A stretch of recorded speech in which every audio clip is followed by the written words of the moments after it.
मान रहीम, अस्सलाम वालेकुम। उम्मीद है आप ठीक होंगे, खैरियत से होंगे। तैयब बलोच आपकी खिदमत में फिर से हाजिर है जी। आज की अहम डेवलपमेंट जो पाकिस्तान के कौमी मंजरनामे पर हुई उससे आपको आगाह करना मकसूद है। और डेवलपमेंट ये हुई है कि ऐवान ने, पार्लियामेंट ने जो है वो सुप्रीम कोर्ट के ख़िलाफ़, अब मैं ये इदारा तो नहीं कह रहा सुप्रीम कोर्ट, यानी कि सुप्रीम कोर्ट के जजेस की जानिब से सियासी मामलात और निज़ामी मामलात में बेजा मुदाखलत पर जो है वो मुतफ़िक़ा करारदाद पास कर लिया। सिर्फ मुतफ़िक़ा करारदाद ही पास नहीं की बल्कि इससे कुछ कबल जो है वफाकी काबीना ने बिल भी जो है वो पास किया है। और उस बिल की रोशनी में या उस बिल के तहत जो है वो चीफ़ जस्टिस ऑफ पाकिस्तान के जो उसको जो मुतलक़ुल अनान आप कह सकते हैं कि लामहदूद जो इख्तियारात हासिल थे वो इख्तियारात पे अब कदगन लगा दी गई है। और जैसा कि आपको याद हो कि पाकिस्तान पीपल्स पार्टी के चेयरमैन बिलावल भुट्टो ज़रदारी ने जो है वो ये भी कहा था कि सुप्रीम कोर्ट का मतलब चीफ़ जस्टिस नहीं है, और भी जजेस जो हैं वो सुप्रीम कोर्ट का हिस्सा हैं और सुप्रीम कोर्ट का हर जज जो है वो सुप्रीम कोर्ट ही समझा जाता है। ये नहीं है कि एक शख्स के हाथ में इर्तिकाज़ हो ताकत का, इख्तियारात का। तो आज असम्बली ने जो है वो इर्तिकाज़ ख़त्म कर दिया है। वो जो ताकत मुंजमद हो चुकी थी एक चीफ़ जस्टिस ऑफ पाकिस्तान के हाथ में, अब वो ताकत ले ली गई है और इख्तियारात जो है वो तकसीम कर दिया गया है। ख़ासकर अज़ खुद नोटिस लेने का इख्तियार, बेंच की तश्कील का इख्तियार, वो अब सुप्रीम कोर्ट के 3 सीनियर जजेस, जिसमें बाशमूल चीफ जस्टिस सरबराह होंगे, लेकिन उनके साथ सुप्रीम कोर्ट के जो 2 मोस्ट सीनियर जजेस होंगे वो मिल बैठ कर अब फैसला करेंगे। तो यूँ ये पाकिस्तान के सियासी मंजरनामे पे, पाकिस्तान के पार्लिमानी मंजरनामे पे, पाकिस्तान के जमहूरी मंजरनामे पे और ओवरऑल पाकिस्तान के कौमी मंजरनामे पे तारीख़ की सबसे बड़ी डेवलपमेंट आप कह सकते हैं। वजह कि ये क्यों पेश आई वो भी हम आपको बताते हैं, लेकिन पहले जो मुतफ़िक़ा करारदाद पास हुई है पार्लिमान में उसका मतन से हम आपको आगाह करते हैं, तो आपको आइडिया हो जाएगा कि हुआ क्या कुछ है और क्यों कर पार्लिमान जो है या पार्लियामेंटेरियन जो है या ऐवान जो है वो मजबूर हुआ ऐसा कुछ करने के ऊपर। ये 28 मार्च आज है, तो ये करारदाद मंजूर हुई। करारदाद में कहा गया है कि ये ऐवान सियासी मामलात में अदलिया की बेजा मुदाखलत को सियासी अदम इस्तेहकाम का बहस समझता है। ये ऐवान सुमोटो केस 1/2023 में 4 जज साहबान के फैसले और राय की तायीद करते हुए उस पर अमल दरामद का मुतालबा करते हुए ये तवक्को रखता है कि आला अदलिया सियासी और इंतज़ामी मामलात में मुदाखलत से गुरेज करेगी।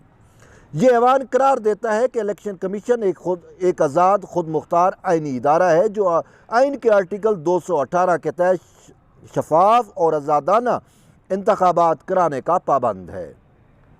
इलेक्शन कमीशन के आइनी इख्तियारात में मुदाखलत ना की जाए और इलेक्शन कमीशन को उसकी सवाबदीद के मुताबिक साजगार हालात में इलेक्शन के इनेकाद कराने दिया जाए। ये ऐवान ये भी करार देता है कि मुल्क में मुआशी इस्तेहकाम के लिए सियासी इस्तेहकाम ज़रूरी है।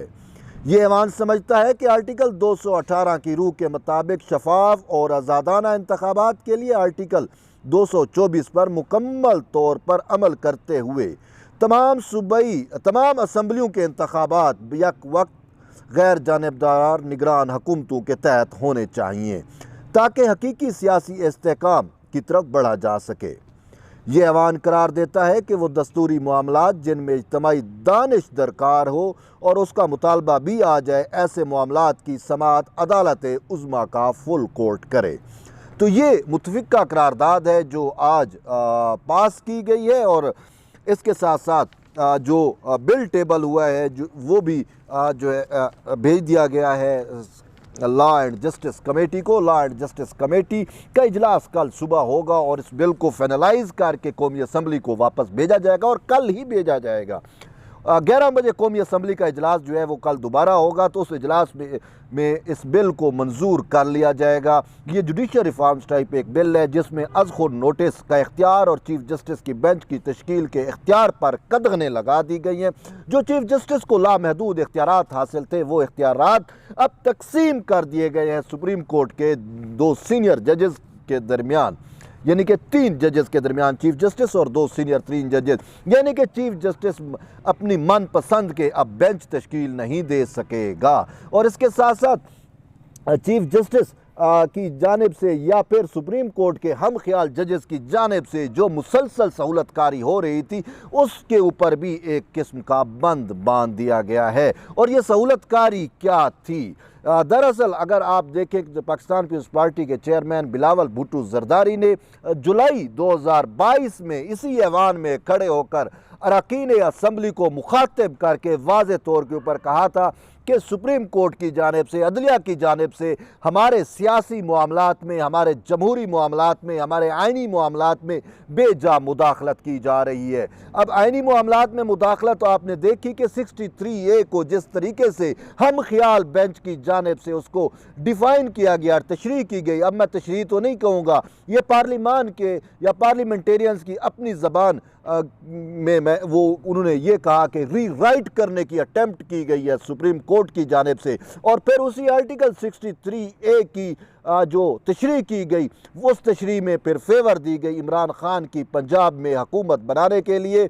और फिर इस तरीके से और भी दिगर अगर आप मामलात देखें कि किस तरीके से इन्होंने जो पार्टी पॉलिसी से इनहराफ से मुतल्लिक एक तशरीह की, जिसके ऊपर आज भी सवालिया निशान है कि सुप्रीम कोर्ट का इख्तियार ही नहीं है कानून साजी करना, और उसकी वो सारा इख्तियार जो है वो पार्लिमान का है। ताहम इन सारी चीज़ों के पेश नज़र फिर सिर्फ बात यहाँ तक नहीं पहुँचती, मुसलसल अगर आप देखें और ख़ासकर अगर आप 2018 से देखें, 2018 से लेकर अब 2023 तक हमें सुप्रीम कोर्ट में एक मखसूस जो लॉबी है वो पावरफुल या वो इख्तियारात उसी के इस्तेमाल में हैं, और उन इख्तियारात को जो है वो बेजा सियासी और इंतज़ामी मुदाखलतकारी के लिए इस्तेमाल किया जाता है। और बात अब नौबत यहाँ तक आ चुकी थी कि इलेक्शन के मामलात में भी जो है वो आप यूँ समझे क्रिकेट की ज़बान में कि बॉल फिक्सिंग की अटेम्प्ट की जा रही थी, इमरान खान को बॉल फिक्स करके देने की कोशिश की जा रही थी, इलेक्शन कमीशन पर दबाव डालना, जैसा कि CCPO गुलाम महमूद डोगर के भी केस में आपने देखा होगा। एक सर्विस का मामला था, चीफ इलेक्शन कमिश्नर को बुलाकर और उससे तारीख लेने के लिए बैठ गए, फिर उसके बाद अज़ नोटिस लिया, और ये सारे मामला चलते हुए अब फिर आज भी इस मामले पर समाअत हुई और कल भी होगी। तो ये एक किस्म की तारीख देने की कोशिश की जा रही है कि 8 अक्टूबर तो तारीख दे चुका ना इलेक्शन कमीशन, इसके बावजूद चीफ जस्टिस उमर अताब मंदियाल जो इमरान खान को सादिक व अमीन बनाने के जुर्म में भी बराबर के शरीक थे, वो अभी तक जो है वो सहूलतकारी कर रहे हैं। और फिर मखसूस जजेज़ है जिसमें अब नाम लेना मैं मुनासिब नहीं समझता, लेकिन आपके सामने है जिनके मोहम्मद खान भट्टी के इंकशाफात भी आपके सामने हैं, और फिर ख़ुद तहरीक इंसाफ के कुछ लोगों की ऑडियो टेप्स भी सामने आई जिसमें कुछ जजेस के नाम भी आए और वो जजेस किस तरीके से मैनेज होते हैं। बात यह है कि मोहम्मद खान भट्टी कहते हैं कि सुप्रीम कोर्ट के 2 जजेस जिसमें जस्टिस मुनीब अख्तर भी हैं, जस्टिस जाजुल एहसन है, ये मैनेज होते हैं, चीफ जस्टिस मैनेज नहीं होते। लेकिन चीफ जस्टिस मैनेज नहीं होते ये बात भी दुरुस्त है, लेकिन अगर हम ये देखते हैं कि चीफ जस्टिस फिर जो मुतलका फ़ैसले हैं उस लिखने का इख्तियार जो है वो जस्टिस मुनीब अख्तर को या जस्टिस जाजुल एहसन को दे देते हैं और वो फ़ैसले देते हैं,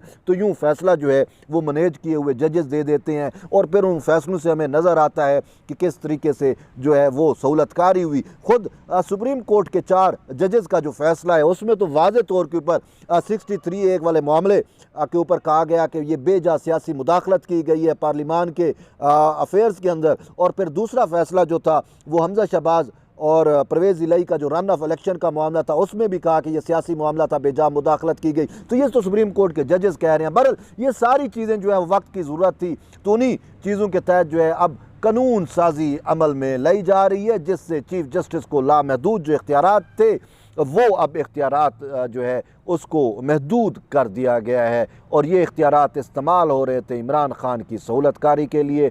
सिंपल सी बात है, चीफ जस्टिस जो इमरान खान को सादिक व अमीन दे सकते हैं। उस टाइम वो उस बेंच में शामिल थे, तो उस वक्त से लेकर अभी तक वो बेंच भी ऐसे बनाते थे कि तहरीक इंसाफ का कोई मैटर आता है फौरी बेंच भी बन जाता है। वो आपके सामने कहानी है कि 9 रुकनी, वो सारी चीज़ें हैं। और फिर PDM या दीगर जो स्टेक होल्डर हैं वो जब कहते हैं कि बाबा फुल कोर्ट बनाओ, तो वो फुल कोर्ट भी नहीं बनाते और कहते हैं कि भाई वो माजी हो गया, अब लार्जर बेंच नहीं बनेंगे, फुल कोर्ट। वो आपके सामने है। फिर इनको हम ख्याल जजेस का भी नाम दिया जाता रहा। तो ये बेजा मुदाखलत थी, और अब बेजा मुदाखलत से मुतल्लिक जो है वो कानून साजी जो है को अमली जामा पहनाने की कोशिश की जा रही है, और होपफुली कल या परसों तक ये मामला मुकम्मल सेटल हो जाएगा। लेकिन अब उसके बाद हम आते हैं कि इसके इम्पेक्ट क्या होगा, क्योंकि जब कोई कानून बनता है तो उसका इतलाक़ माजी में नहीं होता, मुस्तकबिल के लिए होता है। लेकिन अभी इस मामले का फ़ैसला नहीं आया, तो फ़ैसले से पहले उसका अगर इतलाक़ हो गया तो भी फिर मामला जो है वो एक अलग रुख इख्तियार करेगा। और फिर